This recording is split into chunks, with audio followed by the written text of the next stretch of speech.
Hey, what's happening? Hi, Facebook. This is Jerry and Lexi here. We're gonna go this way. So we want to come at you today with an episode of the Fetta Effect and talk about how to handle a crisis. How to handle a crisis. Now, crisis doesn't have to mean someone died, right? No, it doesn't have to be like super, like crazy, we're about to die kind of thing. It can be like something minor, like, what's an example? Like, maybe a bill got missed and something got turned off. Maybe your water bill got turned off, or you thought somebody was going to pull through for you, they didn't, or... I mean, a crisis could be tons of things. We have them all the time, right? We thought somebody was going to stick with us in the company. They didn't. They quit.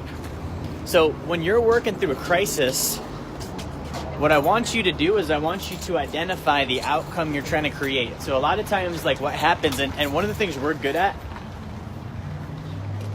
that we're good at is when stuff comes up, we still make progress.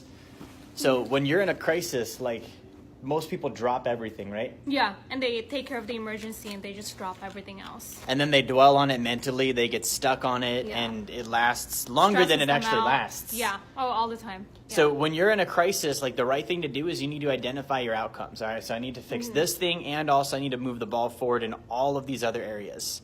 Yeah. And so, like, basically what that looks like for us, like, basically when we go through, like, a crisis in the business or, a normal crisis. Our lighting is terrible in here. A normal crisis outside of that, what we look for is like, what are we trying to cause? Yeah, what are we trying to achieve? And we look at what do we need to do to continue to maintain progress and still move the ball forward.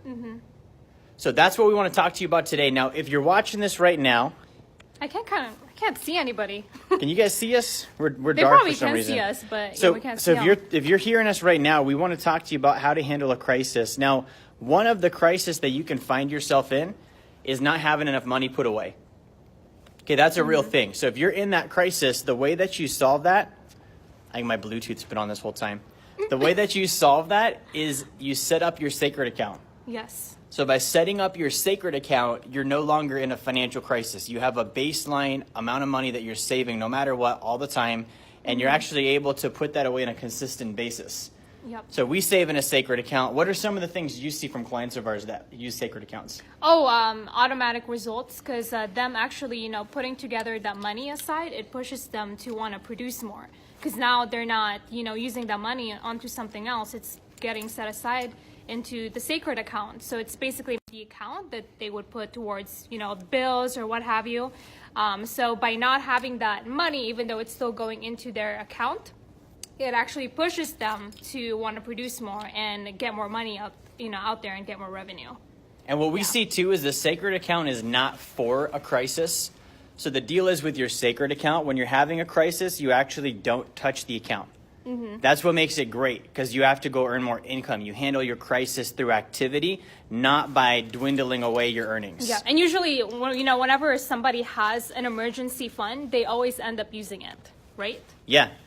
All the time. Every time. When we used to do emergency funds, we would spend it like every month. Every single time. Yeah, whenever we hit that $1,000 emergency, we would spend it like within the next 2 weeks. And when it got to 3 months or 6 months or whatever we had in the bank, if we called it emergency money, guess what it went to?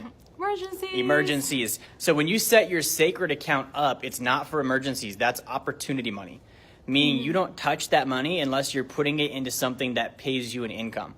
Okay, it's investing only. Okay, so that's what we wanted to share with you today. If you're watching this right now and you're like, man, that concept sounds interesting, or maybe it's a new way of thinking, I want you to click the link in the comments. I put a link in there that's going to lead you to a page that'll give you some info on the sacred account. Do you have anything else to say? Click on the link. Click on the link. Yeah, some great information for you guys. All right, thanks, guys. We'll talk to you soon. Like, share, and subscribe. Bye. See ya.